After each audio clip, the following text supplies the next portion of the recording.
Hi friends.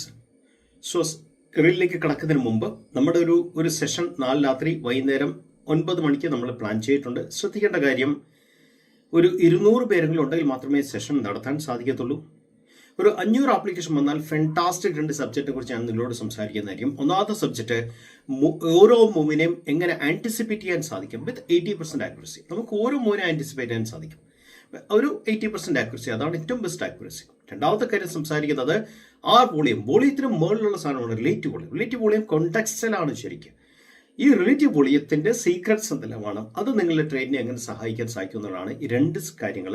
ഇത് രണ്ടും 500 പേരിൽ കൂടുതലുണ്ടെങ്കിൽ മാത്രമേ സംസാരിക്കാൻ സാധിക്കുള്ളൂ. കാര്യം ഇതൊരു 3 മണിക്കൂർ എങ്കിലും എടുക്കും സെഷൻ. രണ്ടാമത്തെ കാര്യം വളരെ ഹെവിയാണ്. മൂന്നാമത്തെ കാര്യം എപ്പോഴും അതുകൊണ്ട് സംസാരിക്കാൻ സാധിക്കാത്ത സെഷനാണ്. അപ്പോൾ നമ്മൾ ഇതിൻ്റെ പുറത്ത് ഒരു സെഷൻ എടുത്താൽ കണ്ടിന്യൂസ് ആയിട്ട് ഇതുമായിട്ട് ബന്ധപ്പെട്ട സെഷൻ എടുക്കാനായിട്ടുള്ള ബുദ്ധിമുട്ടുകളുണ്ട്. അതുകൊണ്ടാണ് ഒരു 400-500 പേരുണ്ടെങ്കിൽ മാത്രമേ ഈ സെഷൻ എടുക്കാൻ സാധിക്കത്തുള്ളൂ.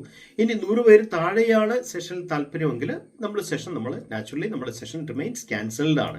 അപ്പം നാളെ ഉച്ചയ്ക്ക് മുമ്പ് താങ്കൾക്ക് ലിങ്ക് കിട്ടിയില്ല എങ്കിൽ മനസ്സിലാക്കണം, സെഷനിൽ താല്പര്യമുള്ള ആൾക്കാരണം കുറവാണ്. അതുകൊണ്ട് തന്നെ സെഷൻ ക്യാൻസൽ ചെയ്തു. അല്ല, 4 രാത്രി താങ്കൾ സെഷനിൽ കയറിയിട്ട് പങ്കെടുക്കുന്ന ആൾക്കാരാണ് 100-ൽ താഴെ ആണെങ്കിൽ മനസ്സിലാക്കണം, നമ്മൾ സാധാരണ കാര്യങ്ങൾ വെച്ചേ സംസാരിക്കത്തുള്ളൂ. എക്സെപ്ഷണൽ ആയിട്ടുള്ള 2 കാര്യങ്ങൾ, 6 വോളിയത്തിലെ സീക്രട്സും എങ്ങനെ മൂവ് ആൻറ്റിസിപ്പേറ്റ് ചെയ്യുക എന്നുള്ള കാര്യത്തിനെ കുറിച്ച് നമ്മൾ സംസാരിക്കത്തില്ല. കാര്യം ആൾക്കാരുടെ കുറവാണ്.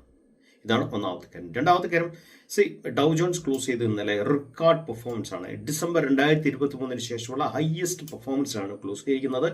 എസ്പെഷ്യലി US സ്റ്റേറ്റ് സെക്രട്ടറി പറഞ്ഞിരിക്കുന്നു, ഇറാനുമായിട്ട് ഏത് വർഷമെങ്കിലും ഡീല് സൈൻ ചെയ്യാം. ആ നെഗോസിയേഷൻ ഗ്യാപ്പ് കുറെ കൂടെ താന്നു. അതുപോലെ തന്നെ സെയിം റിപ്ലൈ ആണ് ഇറാൻ റെപ്രസെന്റേറ്റീവ് പറഞ്ഞിരിക്കുന്നത് വെച്ചാൽ something working out very seriously എന്നുള്ളതാണ് മനസ്സിലാക്കേണ്ട കാര്യം. കണ്ടിന്യൂസ് ആയിട്ട് US മാർക്കറ്റ്സ് ട്രെൻഡ് ചെയ്യുന്ന സമയത്ത് ഇന്ത്യൻ മാർക്കറ്റിൽ സംഭവിച്ചത് പ്രൈസ് ആക്ഷൻ റെസിസ്റ്റൻസിൽ ഇന്നലെ ഹിറ്റ് ചെയ്തിട്ട്, ഇന്നലെ രാവിലെ എന്ത് റീലിൽ പറഞ്ഞു അത് തന്നെയാണ് റിയാലിറ്റിയിൽ സംഭവിച്ചത്.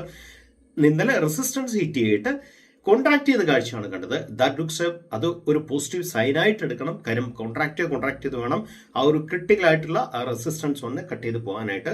അതുകൊണ്ട് വരും ആഴ്ചകളിലെ ട്രേഡ്സ് പോലുള്ള ക്രിട്ടിക്കലാണ്. കാര്യം ഒരു നെഗോസിയേഷൻ ഒക്കെ വന്ന് ഒരു സൈനൊക്കെ വന്നു കഴിഞ്ഞാൽ ലോകരാശിക്ക് തന്നെ അത് വലിയൊരു പ്ലസ് പോയിന്റ് ആയിട്ട് മാറുമെന്നുള്ള കാര്യത്തിൽ ഒരു സംശയം വേണ്ട.